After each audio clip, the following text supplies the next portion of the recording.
What is up, guys? Welcome back. So today I want to talk about my experience with anxiety in work. I have tons of it. Had quite a few different jobs during my 5-year journey with horrible, crippling anxiety. The longest job that I had was a general manager job at a sporting goods store. I've talked about it on the channel. Very good opportunity at the age of freaking 21. I worked my way all the way up very, very quickly within a year.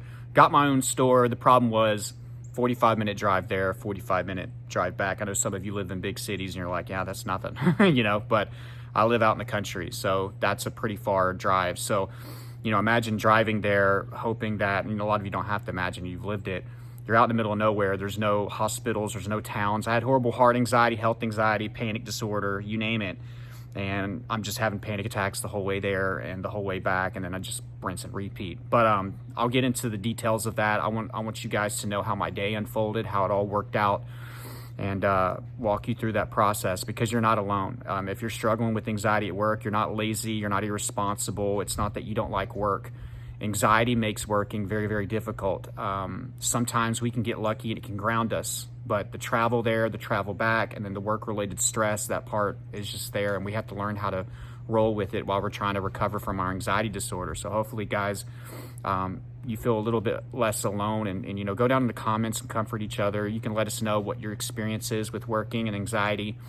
The big idea with this video is to make you feel less alone, okay, and to kind of vent. So again, at the climax of my anxiety I was having multiple panic attacks a day. I had horrible heart anxiety, and that's whenever I had that sporting good general manager job. Again, great opportunity, in charge of hiring, firing, inventory, merchandising, opening, closing, the bank stuff, all the paperwork, the sales, everything. So imagine having that responsibility, and I know some of you probably do, with just horrible, crippling anxiety. Horrible. I don't know how I lasted as long as I did. I guess because I knew it was a good opportunity and I didn't want to feel like a failure. And that's how I would feel every time I quit a job during my anxiety, or whenever I'd go home early or call in. I just feel like I was a loser or something. And I wasn't. I just needed help, and I wasn't getting help. I was stubborn. I tried to figure all this out on my own, and I did. Luckily, I did, and I guess it happened for a reason, because I can help you guys. But I wasn't getting therapy. I wasn't sticking with any routines. I wasn't reading anything that was, like a book or anything like that. There wasn't a lot of videos on YouTube like this to make you feel less alone. I thought I was freaking losing my crap, man. So I had that job, and then I ended up quitting that job. Had a horrible day, thought I was dying of a heart attack, and we had a huge shoe sale. I left a customer hanging mid-sale, just turned around and walked to the back, told my assistant manager, you got to take over. I got to go to the hospital. And then I just never came back. I moved all the way back to my hometown with my then girlfriend. Then I started working at a prison. I don't know what I was thinking there. Like, that was going to be good for my mental health. I lasted probably about 6 months there. And I'll walk you through some of the experiences in a second. Just trying to get my work experience out of the way. Then I bounced around from restaurant to restaurant to restaurant. I could always get hired quickly. You get your money the same day kind of deal. So that seemed to work the best with my anxiety. And then as I started to recover and get better, and then I met my wife, and then we had our first child, and I got a really good job at a distribution center, which I worked at all the way until I started doing YouTube full time and coaching and stuff like that. So I got benefits, and then I was able to handle that job a lot better. But it took me years of figuring this anxiety thing out and going through a struggle. So usually we have to start like the night before, not really necessarily the morning of going to work. The night before, you guys get it, like there's anticipatory anxiety about having to go to work. What's tomorrow going to be like? Yesterday sucked. Hopefully it's not that bad. Hopefully I get sleep tonight, and that in turn makes it difficult for you to get sleep. Hopefully I get up in time. Hopefully I don't call in tomorrow. I can't keep calling in or I'm going to lose my job. Or just like, I just can't bear the thought of going to work. So we have night anxiety, right? And then for me, like, I would have panic attacks, and I would have chest pains, palpitations, fast heart rate, anything and everything, IBS symptoms. And I would just toss and turn, get up pace, try to do this, try to do that. And then the fact that I wanted to go to sleep so bad just kept me up. And I know you guys understand that, like, worrying about getting sleep and getting frustrated with not getting sleep equals no sleep. Right? So you have to kind of change your perspective. That takes time. I mentioned that. Go back and watch a couple videos ago. I talked about night anxiety, and I go into details on how to, get better with that. But it would be hellacious. So guess what? If I was lucky to fall asleep, I would jolt awake. I would have nocturnal panic attacks. There'd be I would get my best sleep like an hour before my alarm clock would go off. And then I'd wake up and I'd be like, are you freaking kidding me? So then, I'm running off a few hours of sleep. This would happen a lot. Some nights I didn't get any sleep. Some nights I didn't get any. And I wasn't on sleeping medication, nor was I interested in being on it. But, I would drink a lot of alcohol to try to make myself fall asleep. And usually that would work. But that turned into a horrible cycle. Don't do that. And then I started to take a lot of Benadryl and stuff to try to make me fall asleep if I wasn't using alcohol. And sometimes that worked, sometimes it didn't. I don't know. But just terrible, terrible night anxiety. So I'd wake up either on no sleep or a few hours of sleep. If I was lucky, the alcohol or Benadryl would knock me out and I'd get 6 to 8 hours. So guess what? I'm waking up with little sleep. I'm fatigued. I'm having horrible anxiety. If I drank the night before, I'm having anxiety. So I'm dehydrated. Panic attacks like nonstop. I'm having to go crap my brains out on the freaking toilet with diarrhea.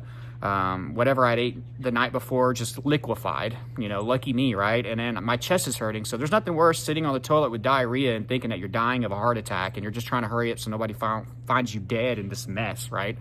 I would get anxiety in the shower, so I would try to hurry up and do that really quickly because I didn't want to be found dead in the shower, naked.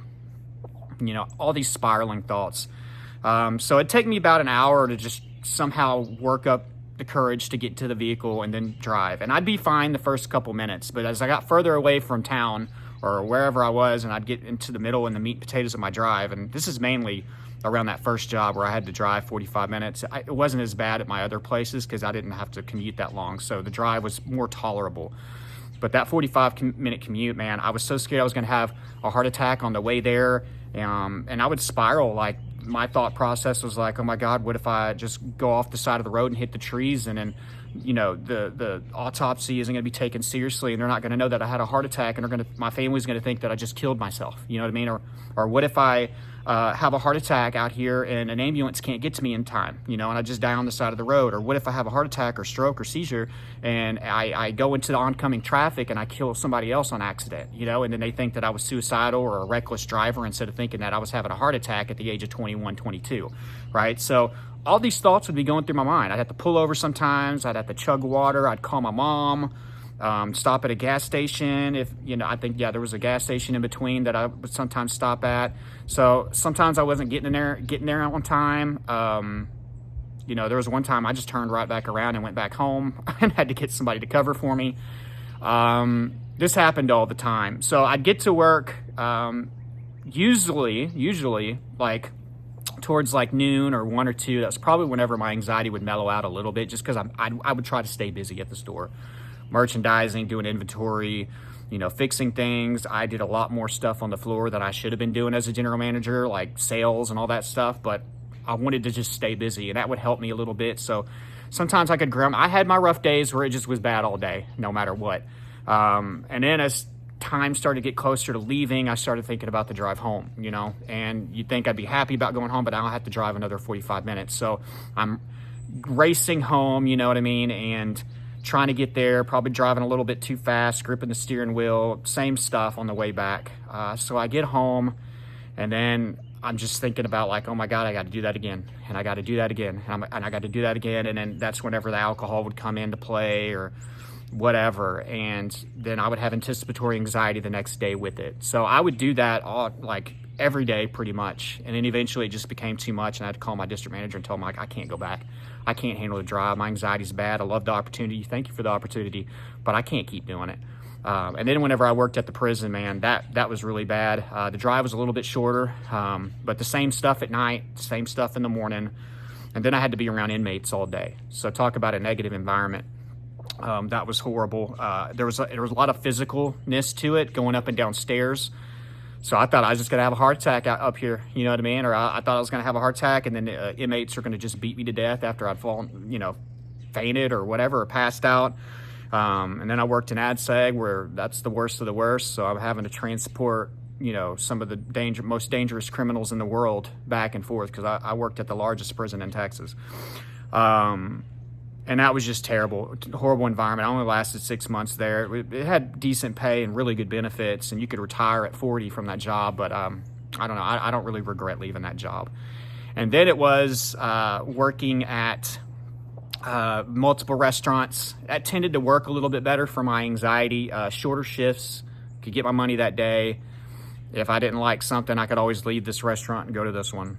You don't really have to worry about burning too many bridges when it comes to the serving business. You can just bounce from one job to another. I know some of you might have, had quite a few serving jobs. And you typically you stay really busy. When you get in the weeds and you get like quadruple sat, sometimes your anxiety can get high, and that would happen for me. You got to carry trays, you got to take orders. I don't know. It just seemed to work with me for whatever reason. You'd think it'd make me anxious. But it seemed to work out with me. And then after that, I got a good job at a warehouse, and that's whenever I met my wife. And, we got pregnant pretty quick. We moved in quickly, and here we are, 4 kids later. Been together, now for about 10 years. So that's crazy. But that last job that I had, I still had some lingering health anxiety. I was worried about like lymphoma at this time. I was concerned about pressure in my right ear and my lymph nodes and all that stuff. But usually with that, I wasn't having panic attacks anymore. And once the panic attacks stopped, things got a lot better. So I guess your first goal is to get out of the anxiety panic attack cycle. Once you're out of that, things do get easier from there on out. But luckily, I was able to hold that job, and I was there for about 5 years, and I started doing this full time. Once I was far removed from anxiety, I wanted to make sure that I was away from this for quite some time before I started, offering services and my course and things like that, coaching and things like that. And it's been great, ever since. Now I get to work from home, at least for now. We'll see what the future holds. But if you're struggling with this, you're not alone. You're not lazy. You're not irresponsible. You don't have a bad work ethic. You're just struggling with anxiety. So you need to get the help that you need to get, whether that be therapy or anything, books, counseling, courses, whatever it is, you know what I mean? Even if it's not anything with me, watch videos like this. Videos like this are free. There's tons of them. There's a lot of different YouTubers that offer a lot of different perspectives on anxiety. There's not just me. There's a lot of others out there. So check that stuff out and be consistent. The best thing that's going to help you right now is having a morning routine and an evening routine. That's going to save you a lot of time. So you need to have a routine in the morning. You need to have about an hour to yourself where you go through these things. It's not going to be easy at first. If you're struggling with anxiety, I get it. But you need a morning routine, and you need something in the evening to help you get to sleep. Don't rely on booze and alcohol and sleeping pills all the time and everything like that. Try to have something that can be a little bit better, a little bit healthier than a 12-pack a night or a bottle or 2 of wine. And make sure you're getting in bed early. Stay away from the bright screens. Stop eating your food too close to bedtime. Try to make your workouts in the morning versus the evening so you don't rev yourself up. Take a cold shower in the morning and the evening. It'll help. That cold shower started to help me with my drive to work, even though it wasn't a long drive towards the end. But a cold shower is great. Get a little workout in the morning. Make sure you're hydrated. That helps you. Don't lay in bed. Don't lay in bed in the morning. And don't get on your phone. No reason to, okay? Do some mindfulness before. Get some visualization and meditation on how the day is going to look for you. Be optimistic. Today at work, it doesn't have to be bad, okay? But I think it also starts with just building your belief system up and believing that you're going to get out of this, and also just changing the way that you view yourself. Stop, beating yourself up about this, okay? It's normal to struggle with anxiety at work. Sure, your coworkers, your boss may not fully understand, but I do, and we all do here. We're family here, and we look out for each other, and we try to build each other up in the comment section. So share your experience down below. If you want more help with your anxiety, and then I have a course, ELITE ANXIETY BOOTCAMP, that I'm going to put down below in the description and in the first pinned comment. Check that out. I'm going to read you a review real quick. Check out Trey Jones' Anxiety Bootcamp class. I started it this week, and I already am seeing a difference. Follow everything to a T and be diligent in making sure you're applying everything. I'm telling you, this worked better than any medication or therapy I've been through. And for all the value you get in the class, you can't beat the price. So be a part of that. It's helping people. It's helping people. It'll give you some guidance, and it'll give you a routine and some structure. So check that out. I love you guys. Until next time, keep fighting.